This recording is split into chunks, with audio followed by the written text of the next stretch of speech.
Mission भुलाइल।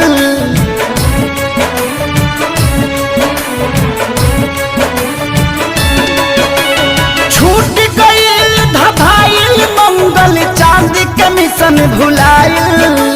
कुदरत के आगे देखा विज्ञान भी बौना हो गईल। भगवान के हाथ के कठपुतली इंसान खिलौना हो गई।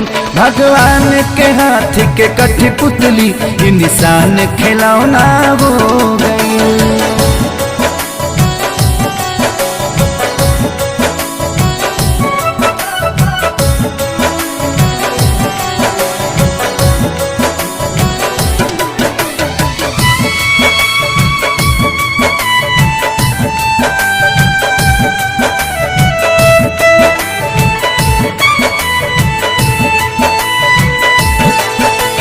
सब कर धन के ऐठल घर में बैठल बैठल मेट गईल।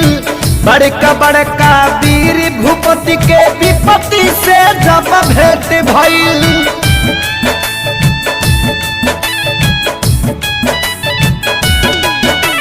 सब कर धन के ऐठल घर में बैठल बैठल मेट गईल। बड़का बड़का वीर भूपति के विपत्ति से जब भेंट भइल। त्राजिमाम जगत में भइल जब काम घिनौना हो गईल। भगवान के हाथ के कठपुतली इंसान खिलौना हो गई। भगवान के हाथ के कठपुतली इंसान खिलौना हो गई।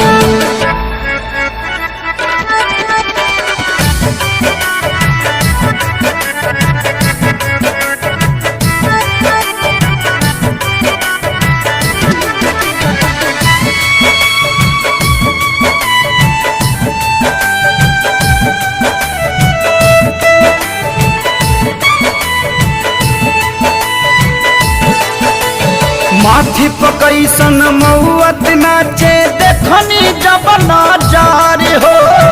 अपनों से मिले जुले में लागता अब डर हो।